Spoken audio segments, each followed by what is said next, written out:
Kadang kita rasa putus asa, kita rasa kita ni loser sangat-sangat. Sebab kita tak tahulah perasaan tu tiba-tiba datang macam tu.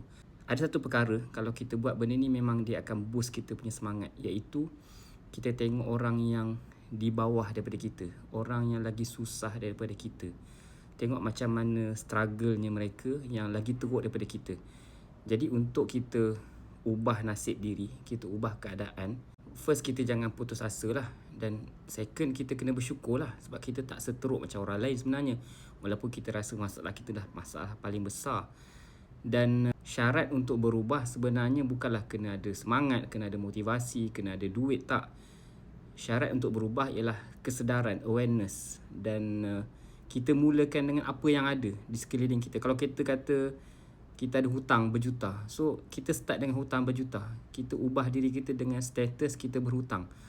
Tak ada masalah pun kalau ada hutang. Jadi untuk berubah, kita start di mana kita berada. Kita tak perlu tunggu datang wahyu, datang motivasi, tunggu orang tolong, tunggu orang bagi kata-kata semangat. Dia sebenarnya dalam diri kita ni, kita kena banyak bersembang dengan diri kita lah, kan? Banyak bersembang dengan diri kita.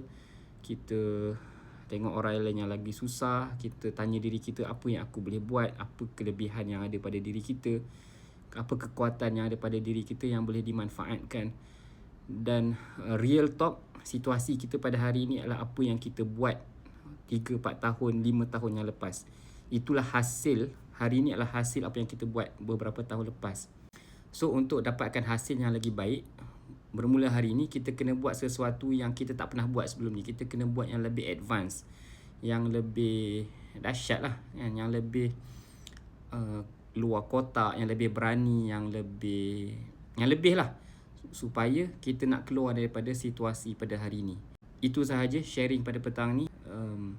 Ini adalah video yang ke-9 dalam cabaran menghasilkan 100 video untuk mempromosikan jenama Syurga Firdaus, jenama yang mengangkat gaya hidup Muslim dan menjual produk yang berkaitan.